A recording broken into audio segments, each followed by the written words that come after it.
ನಮಸ್ಕಾರ ರಿವ್ಯೂ ಚಾನೆಲ್ಗೆ ಸ್ವಾಗತ. ನಾನು ಸೌಖ್ಯ ಗಾಂವ್ಕರ್. ರಾಷ್ಟ್ರ ರಾಜಕಾರಣದಲ್ಲಿ ಮಹತ್ವದ ಬೆಳವಣಿಗೆಯೊಂದು ಗಮನ ಸೆಳೀತಾ ಇದೆ.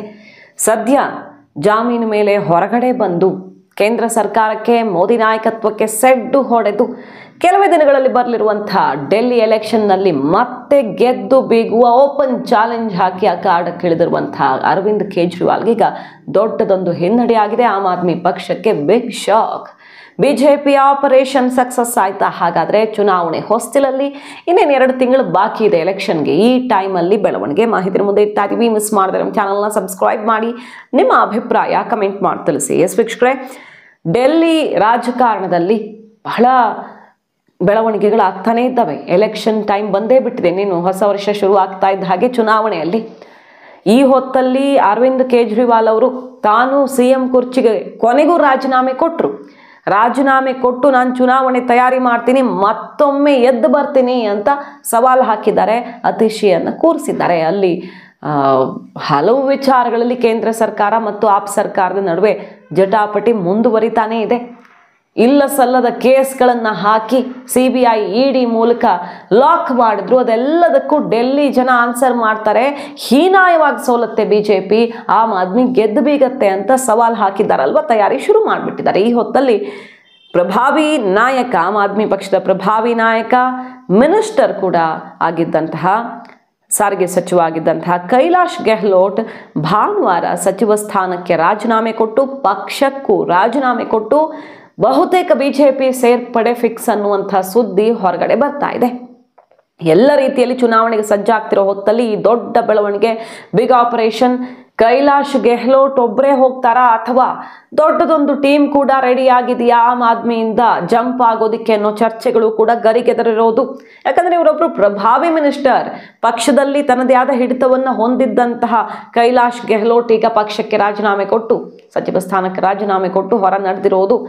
ರಾಜೀನಾಮೆ ಪತ್ರದಲ್ಲಿ ಆಪ್ ರಾಷ್ಟ್ರೀಯ ಸಂಚಾಲಕ ಅರವಿಂದ್ ಕೇಜ್ರಿವಾಲ್ ಅವರನ್ನೇ ಟಾರ್ಗೆಟ್ ಮಾಡಿದ್ದಾರೆ ಗೆಹ್ಲೋಟ್.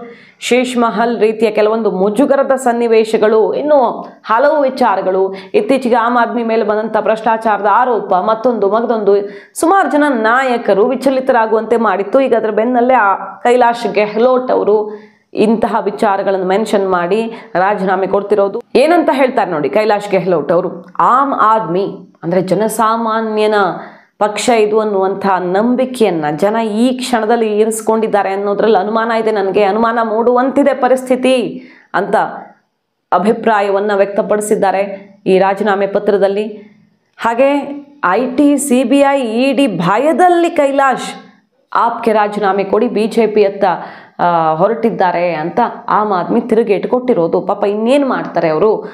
IT, ED, CBI ಭಯದಲ್ಲಿ ನಡುತ್ತಿರೋರು ಬಿಜೆಪಿ ಸೇರ್ಪಡೆಯಾಗದೆ ಇನ್ನೇನಾದರೂ ಆಪ್ಷನ್ ಇದೆಯಾ ಅಂತ ಕಿಡಿಕಾರಿದೆ ಕೇಂದ್ರ ಸರ್ಕಾರದ ವಿರುದ್ಧ. ಮತ್ತೊಮ್ಮೆ ಆಪರೇಷನ್ ಮೂಲಕ ನಮ್ಮ ಪಕ್ಷವನ್ನು ವೀಕ್ ಮಾಡೋದಕ್ಕೆ ನೋಡಿದ್ರೆ ಅದು ಸಾಧ್ಯವಿಲ್ಲ. ಈ ಎಲೆಕ್ಷನ್ನಲ್ಲಿ ನಿಮ್ಮಿಂದ ಏನೂ ಮಾಡೋಕ್ಕೆ ಸಾಧ್ಯವಿಲ್ಲ, ನೋಡ್ತಾ ಇರಿ ಜನ ಉತ್ತರ ಕೊಡ್ತಾರೆ ಅಂತ ಸೆಡ್ ಹೊಡೆದಿರೋದು. ಕೇಜ್ರಿವಾಲ್ ಹಿತಾಸಕ್ತಿಯೇ ಮುಖ್ಯ ಇಲ್ಲಿ ಅನ್ನೋ ರೀತಿಯಲ್ಲಿ ಅಭಿಪ್ರಾಯ ವ್ಯಕ್ತವಾಗ್ತಿದೆ. ಆಪ್ ತನ್ನ ಮೌಲ್ಯಗಳಿಂದ ದೂರ ಸರಿದಿದ್ದು ಪಕ್ಷದ ಸಂಚಾಲಕ ಅರವಿಂದ್ ಕೇಜ್ರಿವಾಲ್ ಹಿತಾಸಕ್ತಿಗಾಗಿ ಮಾತ್ರ ಕೆಲಸ ಮಾಡ್ತಾ ಇದೆ ಅಂತ ಕೈಲಾಶ್ ಗೆಹ್ಲೋಟ್ ರಾಜೀನಾಮೆ ಕುರಿತು ಪ್ರತಿಕ್ರಿಯೆ ವ್ಯಕ್ತವಾಗ್ತಾ ಇದೆ. ಬಿಜೆಪಿ ಕೂಡ ಅದನ್ನೇ ಹೇಳ್ತಾ ಇದೆ. ಈಗ ನೋಡಿ, ಈ ಕಾರಣಕ್ಕೆ ಎಲ್ಲ ಪಕ್ಷ ತೊರೆತಿದ್ದಾರೆ, ಇನ್ನಾದರೂ ಅರ್ಥ ಮಾಡ್ಕೊಳ್ಬೇಕು, ಮೌಲ್ಯಗಳು ಉಳ್ಕೊಂಡಿಲ್ಲ ಅಂತ. ಆಮ್ ಆದ್ಮಿ ಪಕ್ಷ ತನ್ನದೇ ರೀತಿಯಲ್ಲಿ ಗುರಿ ಸಾಧಿಸೋದಿಕ್ಕೆ ಪಾಪ ರಾಜಕೀಯ ಮತಾಂತರ ಹೊಂದಿದೆ ಅಂತ ಬಿಜೆಪಿ ವಾಗ್ದಾಳಿ ನಡೆಸಿರೋದು. ಏನೇನು ವಿವಾದಗಳಿಗೆ ಸುತ್ತುಕೊಳ್ತಿದೆ ನೋಡಿ. ಇನ್ನು CM ಆಗಿದ್ದ ಕೇಜ್ರಿವಾಲ್ ಅವರು ಬಂಧನದಲ್ಲಿದ್ದಾಗ ಧ್ವಜಾರೋಹಣದ ವಿಚಾರ ಪಕ್ಷದ ಒಳಗಡೆ ಒಂದಿಷ್ಟು ಸಮಸ್ಯೆಯನ್ನು ತಂದಿಟ್ಟಿತ್ತು. ಸ್ವಾತಂತ್ರ್ಯ ದಿನದ ಧ್ವಜಾರೋಹಣದ ವಿಚಾರವಾಗಿ ಉಂಟಾದಂಥ ವಿವಾದ ಗೆಹ್ಲೋಟ್ ಮತ್ತು ಆಪ್ ನಾಯಕತ್ವದ ನಡುವೆ ಮುನಿಸಿಗೆ ಕಾರಣ ಆಗಿತ್ತು. ಇದು ಒಂದು ರೀಸನ್ ಇರಬಹುದು ಅಂತ ಹೇಳಲಾಗ್ತಾ ಇದೆ. ಒಟ್ಟಿನಲ್ಲಿ ಪಕ್ಷ ಈಗ ಎಲೆಕ್ಷನ್ ಹೊತ್ತಲ್ಲಿ ಬಹುದೊಡ್ಡ ನಷ್ಟವನ್ನು ಅನುಭವಿಸಿರೋದು ಈ ರಾಜೀನಾಮೆಯ ಮೂಲಕ.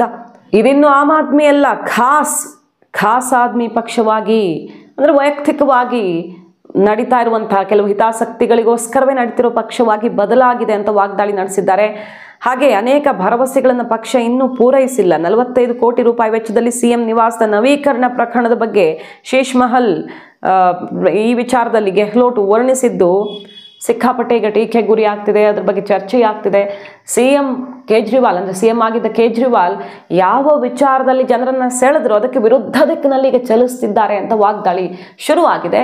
ಗೆಹ್ಲೋಟ್ ರಾಜೀನಾಮೆ ಬೆನ್ನಲ್ಲೇ ಮತ್ತಷ್ಟು ರಾಜಕೀಯ ಬೆಳವಣಿಗೆಗಳು ಡೆಲ್ಲಿಯಲ್ಲಿ ಆಗುವಂಥ ಸುಳಿವು ಸಿಕ್ತಿದ್ದು ಬಿಜೆಪಿಯ ಕಡೆಗೆ ನೀರು ಹರಿಯಲಿದೆಯಾ? ಕೇಜ್ರಿವಾಲ್ ಆ್ಯಂಡ್ ಟೀಮ್ ಆಮ್ ಆದ್ಮಿ ಈಗ ಕಿಡಿಕಾರ್ತಾ ಇದೆ. ಓಹೋ, ಎಲೆಕ್ಷನ್ ಹತ್ರ ಬಂತಲ್ಲ, ಮೋದಿ ವಾಷಿಂಗ್ ಮಷಿನ್ ಆಕ್ಟಿವ್ ಆಗಿಬಿಟ್ಟಿದೆ. ಇಲ್ಲಿದ್ದಾಗ ಭ್ರಷ್ಟರು ಅಲ್ಲಿ ಎಳ್ಕೊಂಡು ಬಿಟ್ರೆ ಎಲ್ಲ ಸ್ವಚ್ಛ ಆಗಿಬಿಡ್ತಾರೆ, ಆ ಪ್ರಕ್ರಿಯೆಯನ್ನು ಶುರು ಮಾಡಿದ್ದಾರೆ ಮೋದಿ ಅಂತ ವಾಗ್ದಾಳಿ ನಡೆಸಿದ್ದಾರೆ. ಯಾಕಂದರೆ ಬಹುತೇಕ ಇವರು BJP ಸೇರಿ ಅವರು ಪ್ರತಿನಿಧಿಸ್ತಾ ಇದ್ದಂತಹ ಕ್ಷೇತ್ರದಿಂದಾನೇ ಸ್ಪರ್ಧೆ ಮಾಡೋದು ಖಚಿತ ಆಗಿದೆ. ಮೂಲಗಳ ಮಾಹಿತಿಯ ಪ್ರಕಾರ ಇನ್ನೂ ಅಧಿಕೃತ ಅನೌನ್ಸ್ಮೆಂಟ್ ಬಂದಿಲ್ಲ. ಅವರ ಜೊತೆಗೆ ಒಂದಿಷ್ಟು ನಾಯಕರನ್ನ ಪ್ರಭಾವಿಗಳನ್ನು ಸೆಳೆದುಕೊಳ್ತಾರಾ ಗೆಹ್ಲೋಟ್ ಅನ್ನುವಂಥ ಮಾತುಗಳು ಕೂಡ ಕೇಳಿ ಬರ್ತಿರೋದು, ಕಾದು ನೋಡಬೇಕು. ಒಟ್ಟಿನಲ್ಲಿ ಈ ವರ್ಷದಲ್ಲಿ ಇಬ್ಬರು ಮಂತ್ರಿಗಳು ಆಮ್ ಆದ್ಮಿಗೆ ರಾಜೀನಾಮೆ ಕೊಟ್ಟಿದ್ದಾರೆ. ರಾಜ್ಕುಮಾರ್ ಆನಂದ್ ಏಪ್ರಿಲಲ್ಲಿ ರಾಜೀನಾಮೆ ಕೊಟ್ಟಿದ್ರು, ಸೋಷಿಯಲ್ ವೆಲ್ಫೇರ್ ಮಿನಿಸ್ಟರ್. ಈಗ ಗೆಹ್ಲೋಟ್ 2-3 ಖಾತೆಗಳನ್ನು ನಿಭಾಯಿಸ್ತಿದ್ದವರು ಒಬ್ಬರು ಪ್ರಭಾವಿ ನಾಯಕ ಆಗಿದ್ದಾರೆ. ಯಾವಾಗ ಸಿಸೋಡಿಯಾ ಅರೆಸ್ಟ್ ಆಯ್ತಲ್ಲ, ಅವ್ರ ಹತ್ರ ಸಿಕ್ಕಾಪಟ್ಟೆ ಖಾತೆಗಳಿದ್ದು, ಡಜನ್ ಗಟ್ಟಲೆ ಖಾತೆಗಳಿದ್ದು, ಅದನ್ನು ಬೇರೆಯವ್ರ ನಡುವೆ ಹಂಚಲಾಯ್ತು ಬಿಟ್ಟರೆ ಗೆಹ್ಲೋಟ್ಗೆ ಹೆಚ್ಚಿನ ಪ್ರಾತಿನಿಧ್ಯ ಸಿಗಲಿಲ್ಲ ಪಕ್ಷದಲ್ಲಿ ಅನ್ನೋ ಅಸಮಾಧಾನ ಅಲ್ಲಿಂದ ಶುರುವಾಗುತ್ತೆ. ಅತೀಶಿಗೆ ಹೆಚ್ಚಿನ ಮಹತ್ವ ಸಿಗ್ತಾ ಹೋಯ್ತು ಅನ್ನೋ ಅಸಮಾಧಾನ. ಈಗ ನೋಡಿದ್ರೆ ಅವರು CM ಬೇರೆ, ಹಾಗಾಗಿ ಪಕ್ಷದಲ್ಲಿ ನಮಗೆ ಬೆಲೆ ಇಲ್ಲ ಅನ್ನುವಂಥ ಬೇಸರ ಆವರಿಸ್ಕೊಂಡಿತ್ತು. ಅದರ ನಡುವೆ ಈಗ ಕೇಳಿ ಬರ್ತಿರೋದು, ಅಲ್ಲಿ LGಗೆ ವಿನಯ್ ಕುಮಾರ್ ಸಕ್ಸೇನಾ ಅವ್ರಿಗೆ ಗೆಹ್ಲೋಟ್ ಕ್ಲೋಸ್ ಇದ್ರು. ಬೇರೆ ಆಮ್ ಆದ್ಮಿ ನಾಯಕರೆಲ್ಲ ಲೆಫ್ಟಿನೆಂಟ್ ಗವರ್ನರ್ ಅಂದರೆ ಸಿಡ್ದೇಳ್ತಾರಲ್ಲ, ಡೆಲ್ಲಿಯಲ್ಲಿ ಪರಿಸ್ಥಿತಿ ಆಗಿದೆ.